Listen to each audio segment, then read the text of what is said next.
Chelsea Football Club have a game against Barrow, but it looks like Enzo Maresca is coming out to defend Mudryk because the agenda against him is actually hilarious. The journalists are pushing and pushing to get Enzo to say something clickbaity because they needed an article to write. We're going to talk about the lineup for tomorrow, the update on Lavia, the update on Gusto, the players that are going to play tomorrow, because Enzo Maresca in his press conference gave us a lot of insight. And then he also came out and defended Dewsbury-Hall. This was a very interesting press conference. It's going to be a jam-packed video. You're going to enjoy it. So, before we get started, when you come into the house, what do? You take your shoes off. That's the first thing you should do. What do you do when you come to the Kavkas View? You hit that like button and support the channel. Let's aim for 1,000 likes. It's the best way to push the video out so more Chelsea fans can see it and join the community. Furthermore, listen, we are super close to 37,000. So if you can do me a favor and subscribe or share it to somebody that would enjoy this content, I'd greatly appreciate it. Let's get started.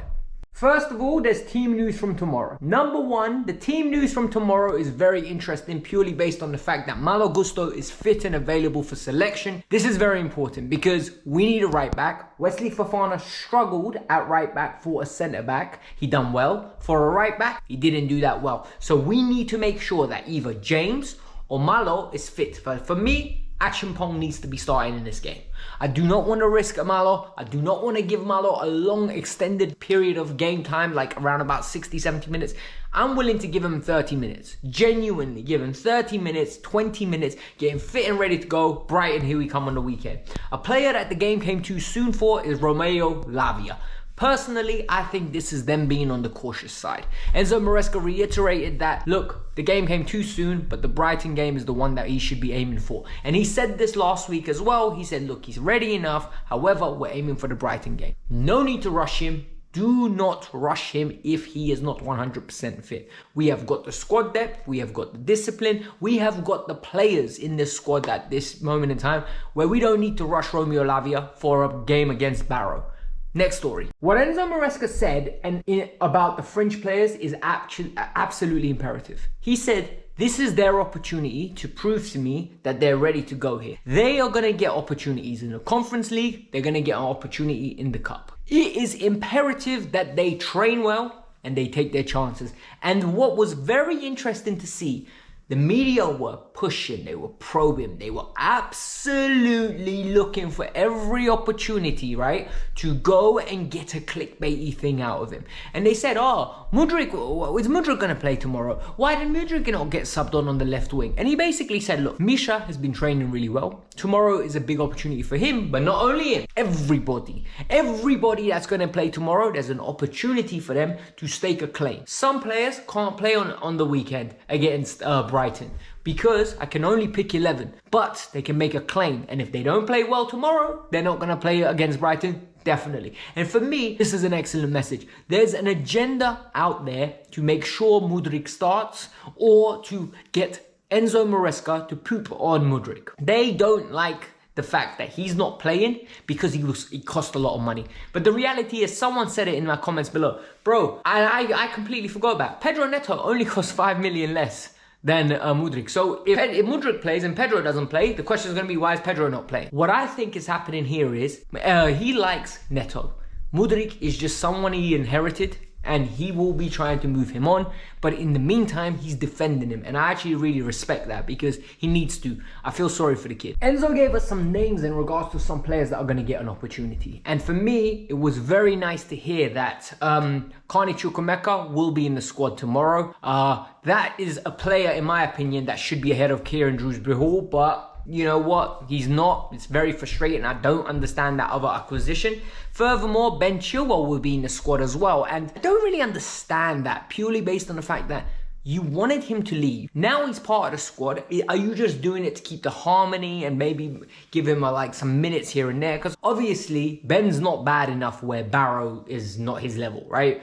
Ben is a good player. Ben is just not top player for Chelsea. He ain't top, the way Maresca would say. He's not top. And the reality is, for me now, Ben Chilwell most probably will play, and he'll most probably play 90 minutes, and then we'll see how it works. Two young players are going to get an opportunity, and Tyreek George and Toussaint, Josh Achimpong, both are going to get an opportunity. I think Toussaint will be rested for the weekend, just in case Malo Gusto can't start. But Josh Achimpong will get a great opportunity to play right back, or maybe even centre back, depending on how he wants to set up. I think Tyreek George is going to come off the bench. I don't see him starting. I think we're going to go with a Mudryk, Felix and Neto, which is going to be so sick to watch. I'm at the game tomorrow, by the way, guys, so there will be no post-match review straight after the game. That will come the day after, around about midday. So what I want from you lot is you let me know, right, the best way. What do you lot prefer? Do you want to follow me on my Instagram, which is in the pinned comment, where I'll be putting up some stories, because I'm not going to be doing a match with a vlog. I think that's too much effort.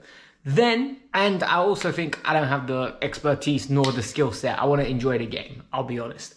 Furthermore, and this is the last bit, Benoit Badiashile at this moment in time is going to get an opportunity. He has been name dropped by Enzo Maresca. Enzo Maresca actively said, look, he's been training well. He hasn't had the opportunity to play, but he's been training very well and he deserves an opportunity. And this was very interesting for me because either has been training very well or he's been complaining behind closed doors enough where it's got to the point where you kind of need to give him some minutes. Because look, Badiashile needs to play. In his head, he's a sick player. And you know what? At times we were saying he was a good player. It's just what I've seen in the last 18 months has really got me thinking, was that just a purple patch? Is he really that good player? Tomorrow isn't going to make us feel totally at ease with it because we expect him to do well.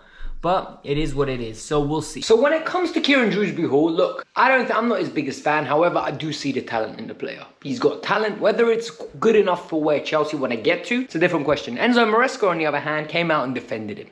Enzo Maresca said, look, he was the face of Leicester. He was the main player of Leicester. It was his role, his duty to play well consistently because he was the face. If he played well, he done well. Then he went on to say, this is a new role. This is a new team. It's an adaptation period. And also he has to accept that he's not going to be a star player here. And for me, that was very interesting to consider. Because, you know, we all know this stuff. Like, all this stuff is easy to understand. However, sometimes we forget in the back of our minds. You know, it's like, oh shit, you know what? Actually, this guy was the main man. The ball was going through him consistently. He was getting bare touches consistently. However, now, the guy's an afterthought. If Kieran Dewsbury-Hall doesn't play, no one cares. Nobody will complain saying you should brought Kieran Dewsbury-Hall on. However, for him, this is something he has to accept. And tomorrow is a good opportunity for him to start, and it's a good opportunity for him to display to us why he deserves more minutes. Because Romeo Lavia isn't reliable enough at the moment for us to say, you know what, he's going to consistently play. Enzo Fernandez will need resting. Kieran Dewsbury-Hall needs to take this opportunity because if Carney Chukwuemeka plays well tomorrow, the pressure to get Carney back on that bench is going to be massive. And Cesar Casadei as well. I wonder what's happening with him because we haven't heard anything about him and he needs to be getting a look in as well because I think there's talent there in that kid as well. And they asked him a very interesting question, which I thought was very self-explanatory. Do you want to win this tournament? He laughed and said, of course I want to win. And now I'm going to tell you something. Some of these journalists ask stupid questions. Of course he's going to say he wants to win. However, I am questioning how badly we want to win this because we've got such a big squad. His main objective and the way he's going to get judged is by making top 4. And I'm sorry, people are not going to like this. If we go out tomorrow and make top 4, there'll be no problems. If we don't make top 4 but win the Carabao Cup, there will be problems. Because the ownership don't care about this tournament as much as they care about making the, Champions League for the revenue and the importance of the longevity of the club. What I'm going to say is, as a fan, we have no excuse to go out tomorrow. We need to go there. We need to win. These players need to step up. And we need to get a trophy under Enzo Maresca's belt as soon as possible. He's already won one with Leicester. Now it's time to win one with Chelsea. We win that Carabao Cup. It gives us a little springboard, a little bit of confidence. We've got the Conference League. We've got the FA Cup, the Carabao Cup, Club World Cup, and the Premier League to go for. I'm not saying we're going to win the Premier League, but I'm saying we need to push as if we're going to try to. Rodri is now injured. There's an opportunity there. We need to beat Brighton and we need to beat Nottingham Forest. And a lot of people said, you're being disrespectful for saying we have to go beat them. They're undefeated. Guys, We're Chelsea. We need to remember that. We need to be very humble. We need to be respectful. We need to understand that we've been scarred in the last 2 years, but we also need to understand we're bloody Chelsea. Like, we are Chelsea Football Club. We are a club with big aspirations, with big talented players. And we've got players coming into form. We've got a manager we trust.